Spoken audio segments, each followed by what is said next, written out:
Hey guys, welcome to Beautiful Explain Miss Crow with Miss Aliza at episode 32। कहानी की शुरुआत में हमें दिखाया जाता है चंद्रिन और वेई दोनों सोए हुए हैं। चंद्रिन के मोबाइल में एक नोटिफिकेशन आती है कि वेई सोई हुई होती है, इसलिए वो नींद में ही चंद्रिन का मोबाइल उसे दे देती है। जब चंद्रिन उसके मोबाइल को देखता है, उसमें नोटिफिकेशन देखता है, ये देखकर वो जल्दी उठ जाता है एंड कहता है कि वेई जल्दी मेरे साथ चलो, गुचुएन की जान खतरे में है। एक सीन में हमें दिखाया जाता है कि गुचुएन जो है वो टेम्पररी चार्जर से वो चार्जिंग ले रहा है। अभी तक उसे होश नहीं आया है। फिर उसे होश आता है कि गुचुएन जो है वो चंद्रिन को पूछता है कि क्या तुम मुझे वहाँ से लेकर आए थे। तभी चंद्रिन कहता है हाँ, खुद को चार्जिंग करना भूल गए थे, ऐसा क्यों करते हो। वेई को देखकर गुचुएन कहता है कि तुम इसे यहाँ पर क्यों लेकर आए। तभी चंद्रिन कहता है कि मैंने इसको सब बता दिया। गुचुएन कहता है कि मैंने तुम्हें मना किया था ना, और तुमने कसम खाई थी कि तुम किसी और को नहीं बताओगे। तभी चंद्रिन कहता है कि हाँ, मैंने कसम खाई थी कि मैं किसी और को नहीं बताऊंगा। ये तो वेई है, मेरी वाइफ, फिर भी कसम खाता हूँ कि मैं किसी और को नहीं बताऊंगा। वेई जो है वो गुचुएन से माफ़ी मांगती है और कहती है कि मुझे माफ़ कर दो गुचुएन, मुझे तुम्हारी इस हालत के बारे में पता नहीं था। सच है कि तुमसे ज़्यादा प्यार ना कोई और कर ही नहीं सकता जंगयांग से, और चिंता मत करो, मैं किसी को नहीं बताऊंगी। नेक्स्ट सीन में हमें दिखाया जाता है कि वेंगबेंग मीन्स चेंगबेंग जो है वो जंगयांग से एक रेस्टोरेंट में मिलने आती है। जंगयांग उसे पेंटिंग देती है एंड देन वो पूछती है कि तुम यहाँ पे कितने टाइम तक रहने वाली हो। वेंगबेंग कहती है कि अगर ज़्यादा समय होता मेरे पास तो मैं तुम्हें यहाँ पर गुड बाय क्यों कहने आती। जब हमारी शादी हो जाएगी ना तो हमने डिसाइड किया है हम एक जगह पर नहीं रहेंगे, इसलिए हमने डिसाइड किया है कि हम पहले घूमेंगे और कहाँ पे रहना है वो बाद में सोचेंगे। चेंगबेंग जो है वो जंगयांग को कहती है कि तुम आज खुश नहीं दिख रही हो, क्या बात है, तुम्हारे और गुचुएन के रिश्ते कैसे अब। जंगयांग बताती है कि चंद्रिन ने मुझे कहा कि वो वेकेशन पर गए हैं, मैंने उन्हें कुछ दिनों से नहीं देखा। ये सुन चेंगबेंग को गुचुएन की बात याद आ जाती है। कहा था कि उसे सबसे ज्यादा दुख हो रहा है। चेंगबेंग जो है वो जंगयांग को बताती है कि क्या तुम्हें मैकेनिकल हार्ट के बारे में उसके पता है। जंगयांग कहती है कि हाँ मुझे पता है, 10 साल पहले जब कार एक्सीडेंट हुआ था, मुझे बचाने के चक्कर में ये सब हुआ। तभी चेंगबेंग कहती है कि मुझे नहीं पता था, हमारी ऐसी कोई स्टोरी भी रहेगी। चेंगबेंग कहती है कि वैसे तो मुझे कमेंट नहीं करना चाहिए किसी भी रिलेशनशिप पर, बट एक चीज़ ज़रूर कहना चाहूँगी, जुएन जो है वो एक बहुत अच्छा इंसान है। कभी हम जो सुनते हैं और जो देखते हैं वो सच नहीं होता, इसलिए कभी कभी ना हमें हमारे दिल को फॉलो करना चाहिए। फिर चेंगबेंग जो है वो गाड़ी में बैठ जाती है और जंगयांग को बाय कहती है। फिर जंगयांग जो है वो गुचुएन के कैबिन में पहुंचती है, चेयर के यहाँ पर आके बात करती है कि तुम कहाँ पर हो गुचुएन, ऐसे कैसे मुझे छोड़ के चले जा सकते हो। इतने में पीछे जो शेल्फ था जंगयांग के, वहाँ पर वो बुक देखती है, एक उसे निकालती है बुक शेल्फ से एंड देन देखने लगती है। उसमें जंगयांग की बहुत सारी ड्राइंग्स बनी हुई थी, जंगयांग के बहुत सारे स्केच बने हुए थे। जब वो स्केचेस देख रही थी उसी वक्त उसे कॉल आता है वही क्लिनिक से जहाँ पर आइसक्रीम को रखा गया था। देन वो क्लिनिक पहुँच जाती है। वहाँ पर जो डॉक्टर है वो उससे आके मिलती है और उसे पूछती है कि आप मुझे पैसे वापस क्यों कर रहे हो। डॉक्टर कहते हैं कि डिसाइड किया गया था कि आइसक्रीम को इंजेक्शन देंगे, बट आइसक्रीम को इंजेक्शन दिया ही नहीं गया था। तभी जंगयांग कहती है कि बट उस फॉर्म पर तो साइन था। तभी डॉक्टर कहते हैं कि गुचुएन ने अपना फैसला बदल दिया था। जंगयांग कहती है कि मतलब कोई इंजेक्शन नहीं लगाया गया है। तभी डॉक्टर कहते हैं हाँ नहीं लगाया है। हमको कुछ समझ में नहीं आता, गुचुएन ने फिर मुझसे झूठ क्यों बोला। फिर बस पकड़ती है, इसमें बैठे बैठे वो इसी के बारे में सोच रही थी एंड देन वो गुचुएन को कॉल करती है, बट गुचुएन अपना कॉल नहीं उठाता। जंगयांग जो है वो वेई को कॉल करती है, ये पूछती है कि क्या हुआ। जंगयांग कहती है कि तुम्हें याद है कि मैंने तुम्हें आइसक्रीम के बारे में क्या बताया था। अभी मैं क्लिनिक गई थी, डॉक्टर ने मुझे पैसे वापस कर दिए। इसका रीज़न था क्योंकि गुचुएन ने फॉर्म भरा तो था बट आइसक्रीम को इंजेक्शन नहीं लगाया गया है। उसे पूछना है कि क्या हुआ था। इसे बहुत बार कॉल लगाया बट वो कॉल नहीं उठा रहा है। तो क्या तुम चंद्रिन को पूछ लोगी कि उसे पता है कि गुचुएन कहाँ पर है। कहती कि मैंने सुना नहीं है चंद्रिन के मुंह से गुचुएन के बारे में। तभी जंगयांग कहती कि मुझे कुछ समझ नहीं आ रहा है, प्लीज मेरे लिए एक बार पूछ लेना। चंद्रीन से कि गुचुएन कहाँ पर है।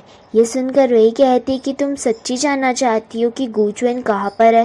चिंगयांग कहती है हाँ सच्ची, तुम्हें कुछ पता है क्या, तो बताओ ना मुझे प्लीज। ये कहती है कि गुचुएन ने आइसक्रीम को इंजेक्शन नहीं लगने दिया और फिर गुचुएन ने तुम्हें कुछ नहीं बताया क्योंकि गुचुएन तुम्हें प्रोटेक्ट करना चाहता है।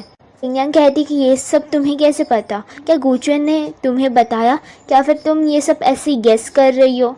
कहती कि सवाल पूछना बंद करो चिंगयांग, गुचुएन और आइसक्रीम की सिचुएशन बिल्कुल एक जैसी है। चिंगयांग कहती कि तुम क्या बोल रही हो, जैसी, मुझे कुछ समझ नहीं आ रहा है, तुम मुझे ढंग से बताओ सिंपल वे में। तभी वे कहती कि ये सवाल पूछने का समय नहीं है चिंगयांग, सोचो तुम्हारी इच्छा के बारे में, तुम्हारे विश, तुम्हारे ड्रीम के बारे में, गुचुएन भी तुम्हें वहीं पे मिल जाएगा। और ये कहकर वही फोन काट देती है। बाद चिंगयांग इस बारे में सोचती है एंड देन वो जल्दी जल्दी बस से उतर कर पकड़ लेती है एंड देन अपने पुराने घर पहुंच जाती है। वहाँ पर पहुंचकर वो सबसे पहले गुचुएन को देखती है। तभी गुचुएन चिंगयांग को देखकर कहता है कि तुम्हें यहाँ पर नहीं आना चाहिए था। तभी चिंगयांग कहती है कि तुम चुपचाप मेरे घर को रिनोवेट करवा रहे हो, छुप छुप कर ये सब तुम कर रहे हो। कहते कि मैं बस तुम्हारी हेल्प करना चाहता था। यहाँ कहती कि तुम होते कौन हो मेरी मदद करने वाले, तुम्हें तो मेरी जरूरत भी नहीं है, क्यों मेरे सपने को पूरा कर रहे हो। यहाँ कहती है कि मैं कितनी बड़ी बेवकूफ़ थी ना, तुम्हारे साथ हर समय रही फिर भी मुझे तुम्हारी फीलिंग्स के बारे में कुछ पता नहीं चला। मुझे पता चलना चाहिए था कि कब तुम झूठ बोल रहे हो। गुचुएन कहता है आखिर में तो हम साथ में रह ही नहीं सकते ना आप। चिंगयांग कहती है क्यों, मैं तुम्हें खुद के साथ बांध कर नहीं रखना चाहता, तुम्हारा भविष्य किसी और के साथ ज्यादा अच्छा हो सकता है, मैं नहीं चाहता तुम्हें किसी भी बात का कोई रिग्रेट। चिंगयांग कहती है कि ये सच है कि मैं कोई नहीं होती हूँ तुम्हें ये बताने वाली कि तुम्हें कैसे तुम्हारी जिंदगी जीनी चाहिए और तुम मुझे नहीं बताओगी कि मुझे मेरी लाइफ कैसे जीनी है। लगता है सच्ची कि ब्रेकअप करना सही है हम दोनों के लिए। तुम्हें याद है कि 10 साल पहले क्या हुआ था, तुमसे 10 साल बाद फिर से मिली और मुझे तुमसे प्यार हो गया। अगर तुम मुझे मिलने से मना कर दोगे और मुझे छोड़ दोगे फिर भी तुम्हें लगता है कि मैं तुम्हें कभी भूल पाऊंगी। कोई फर्क नहीं पड़ता कि तुम मुझे छोड़ के जाओ या ना जाओ, मुझे दर्द तो उतना ही होगा फिर भी। और अगर तुम चाहती हो मेरे साथ रहना तो कोई फर्क नहीं पड़ता हम कितने कदम इस जिंदगी में साथ चले, हमारा हर एक दिन एक तोहफे से कम नहीं होगा ना, हम दोनों साथ में हर चीज करें। गुचुएन कहता है कि अब तुम्हें पता चल ही गया है कि मेरे पास ज्यादा टाइम नहीं है, तुम क्या करती अगर तुम मेरी जगह पर होती तो। एक दिन में अचानक क्यों ही चला जाऊंगा, किसी को नहीं पता वो समय कब आ जाए, तुम इसका सामना कैसे करोगी। कहती है कि 10 साल पहले आपने मेरा साथ दिया था, मुझे बचाया था पूरी हिम्मत से, तो आज मैं कैसे हिम्मत नहीं दिखाऊं। भले हमारे पास हमारा कोई कल ना हो फिर भी आज मैं तुम्हारे साथ ही रहना चाहती हूँ। ये कहकर चिंगयांग गुचुएन से गले लग जाती है। नेक्स्ट सीन में हमें दिखाया जाता है कि वेई और चंद्रीन अपने घर में है। चंद्रीन को बता दिया कि उसने सारी बात चिंगयांग को बता दी। चंद्रीन जो है वो कहते हैं मुझे कुछ समझ में नहीं आ रहा है। तभी वेई कहती है कि तुम चल क्यों रहे हो, पर मेरे सिर के ऊपर चलो मत प्लीज। तभी चंद्रीन कहता है कि मैं नर्वस हूँ, तुम्हें दिख नहीं रही क्या, पता नहीं क्या होगा। कहती है कि मैं नहीं हूँ क्या फिर। चंद्रीन कहता है देखो तो कौन बोल रहा है, ये सब ना तुम्हारी वजह से हुआ है। मुझे लगता था कि लोगों के सीक्रेट छुपाने में ना मैं बहुत बुरा हूँ, बट अब मुझे पता चल गया कि तुम तो मुझसे भी ज्यादा बुरी हो। कहती है कि मैंने उसे डायरेक्टली जाके नहीं बोला है, मैंने उससे हिंट दिया है। चंद्रीन कहता है कि तुम्हें ये नहीं करना चाहिए था। वे कहती है कि अभी हम क्या करें। चंद्रीन कहता है कि तुम्हें क्या लगता है वो दोनों जब मिलेंगे तब वो दोनों खाली बातें करेंगे या फिर क्या होगा। चंद्रीन कहता है कि उसका दिल जब वो चिंगयांग से मिलेगा उसका दिल जो है वो ज्यादा धड़कने लगेगा, पता नहीं क्या होगा। एक को कहता है कि तुम कॉल करो जरा। तभी वही कहती है कि तुम कॉल करो। चंद्रीन अपने मोबाइल की तरफ देखता है और कहता है कि कोई भी मैसेज या नोटिफिकेशन नहीं आया है। कहती कि शायद वो दोनों एक हो गए हो। चंद्रीन कहता है कि इसका मतलब वो दोनों एक हो गए, ये तो बहुत अच्छी बात है। कहती कि चलो इस बात पे पार्टी करते हैं। चंद्रीन कहता है ठीक है। एंड देन हमें दिखाया जाता है कि गुचुएन जो है वो चिंगयांग को होटल दिखा रहा था जिस होटल में वो रह रहा है। कहती कि मुझे पता नहीं था कि इतना अच्छा होटल भी यहाँ पर नजदीक में होगा। जिस होटल को आपने इस टाउन में बनाया है ना वो बेस्ट है, और उसके बाद ये होटल आता है बिकॉज मेरे बॉस से बेस्ट तो कुछ हो ही नहीं सकता, इसलिए तो मुझे आपसे प्यार हुआ है। तो गुचुएन कहता है कि मुझे लगा कि मेरा टैलेंट देखकर तुम्हें मुझसे प्यार हुआ है। यहाँ कहते कि मेरी बॉस की तारीफ करना मेरे जॉब का एक हिस्सा है। एंड देन दोनों रिसेप्शनिस्ट के पास जाते ही है पेमेंट करने। तो रिसेप्शनिस्ट कहती है कि मुझे माफ कर दीजिए, मैं रिपोर्ट मार रही हूँ बिकॉज 2-3 दिन से ना होटल में बार बार बिजली चली जाती है। और ये सुनकर गुचुएन और जेंगयांग एक दूसरे की तरफ देखते हैं बिकॉज ये सब गुचुएन की वजह से हो रहा था ना, इसलिए गुचुएन कहते हैं आई एम सॉरी।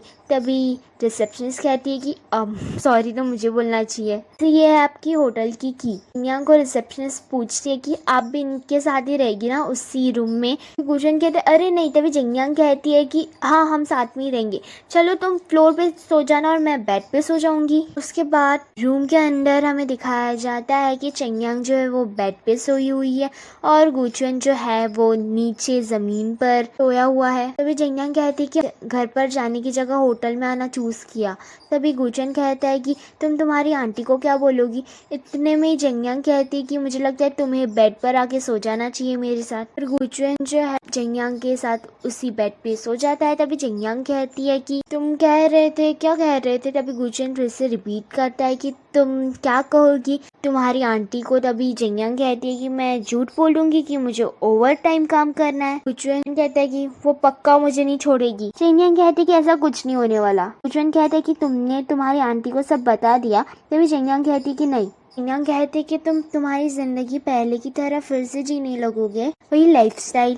तभी गुचुएन कहता है कि अगर तुम मेरी लाइफ में नहीं आई होती तो शायद मैं अवार्ड जीतने के बाद इस दुनिया से कब का चला जाता। ये सुनकर जेंगयांग जो है गुचुएन के करीब आती है एंड देन कहती है कि भूल जाओ इसे। बिकॉज गुचुएन के हाथ में जो वॉच थी उसमें उसकी डिग्रीज जो थी वो बढ़ रही थी। जेंगयांग कहती कि मैं तुम्हें दवाखाने नहीं पहुंचाना चाहती जब हम डेट कर रहे हैं। उसके बाद नेक्स्ट सीन में हमें दिखाया जाता है कि जिया जो है वो ऐसी खड़ी हुई है एंड देन वहाँ पे मैनेजर काई आता है, ये चाय लेकर और कहता है कि ये लो। तभी जिया का मूड ऑफ होता है। तभी मैनेजर काई कहता है कि तुम्हें क्या हुआ।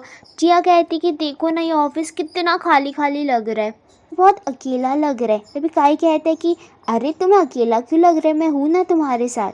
कहती कि मैं सुई भी चली गई, इतने दिनों से मैंने बॉस की आवाज़ भी नहीं सुनी हुई है, अजीब लग रहा है मुझे अब। और अब जेंगयांग भी चली गई, उसकी बहुत याद आ रही है ना, बिल्कुल भी अच्छा नहीं लग रहा है। वक्त वहाँ पर डोंगडोंग आ जाता है जो उसी कंपनी का एक एम्प्लॉय है और वो जिया को कहता है कि ये लो तुम्हें यही चाहिए था ना।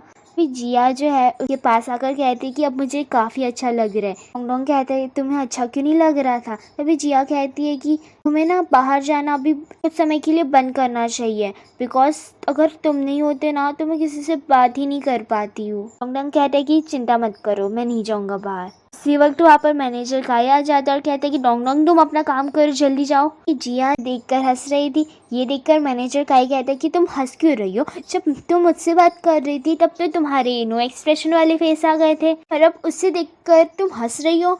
तुम्हें मुझे देखकर भी हंसी आनी चाहिए ना। कि जिया अपनी पलकें घुमा लेती है। तभी मैनेजर काई कहता है कि देखो तुमने अपना मुंह फेर लिया। डोंगडोंग को एक कॉल आता है एंड देन वो फ़ोन रखकर बताता है सारे एम्प्लॉयज़ को कि एक बुरी खबर है। जो लैंडमार्क वाला प्रोजेक्ट था ना उसमें उन्हें और डिटेल चाहिए बट मिस्टर गू यहाँ पे है ही नहीं। इस वक्त वहाँ पे चंद्रिन आ जाता है और कहता है कि तुम्हें लैंडमार्क वाले प्रोजेक्ट के बारे में पता चल गया है क्या।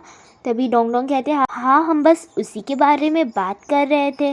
डोंगडोंग कहते हैं हम क्या करेंगे अब। चंद्रिन कहते हैं कि मुझे लगता है तुम्हें करना चाहिए ये काम। डोंगडोंग कहता है कि मैं ये नहीं कर सकता, काश यहाँ पे मिस सुई होती, वो हमारे साथ काफ़ी सालों से है और उन्होंने मिस्टर गुचुएन को असिस्ट भी किया है। उनकी और गुचुएन की स्टाइल भी काफ़ी सेम है। जिया कहती है कि हमें गुचुएन का इंतज़ार करना चाहिए। तभी चंद्रिन कहता है कि नहीं ऐसा बिल्कुल भी नहीं होगा, किसी ने भी इसके बारे में गुचुएन को बताया तो अच्छा नहीं होगा, समझ में आया। मैनेजर कहता है कि हम इस प्रॉब्लम को कैसे सॉल्व करेंगे। फिर चंद्रिन कहते हैं मैं यहाँ पर हूँ, चिंता मत कर। सीन में हमें दिखाया जाता है कि चंद्रिन जो है वो मिस्सूई से एक रेस्टोरेंट में मिलने आता है। अभी वो मिस्सूई को स्टूडियो की प्रॉब्लम बताता है एंड कहता है कि गुचुएन जो है वो अभी यहाँ पर नहीं है और मैं उन्हें डिस्टर्ब भी नहीं कर सकता, तो क्या आप ये प्रोजेक्ट हैंडल करेगी। तभी मिस्सूई कहती है कि एक्चुअली मेरी कल की फ़्लाइट है, मैंने कंपनी में अप्लाई किया था तो इसी सिलसिले में मुझे वहाँ पर जाना है। नेक्स्ट सीन में हमें दिखाया जाता है कि सारे कंपनी के एम्प्लॉयज जो है वो बैठे हुए हैं एक साथ। डोंग कहता है कि हम क्या करेंगे। उसी वक्त वहाँ पर चंद्रीन के साथ मिस सुई आ जाती है और चंद्रीन कहता है कि अब मिस सुई हमारे साथ प्रोजेक्ट हैंडल करेगी। एंड देन प्रोजेक्ट कंप्लीट करते हैं वो लोग। बीच में मिस सुई जब ब्रेक लेती है उसी वक्त मैनेजर काई आ जाता है उनके लिए चाय लेकर, और वो उन्हें कहता है कि इसमें कम शक्कर है, थैंक्स आप जो कर रही है स्टूडियो के लिए। एंड मैनेजर का ही वहाँ से चला जाता है। ये देखकर मिस सुई को काफी अच्छा लगता है और उनकी स्माइल के साथ ही ये एपिसोड खत्म हो जाता है।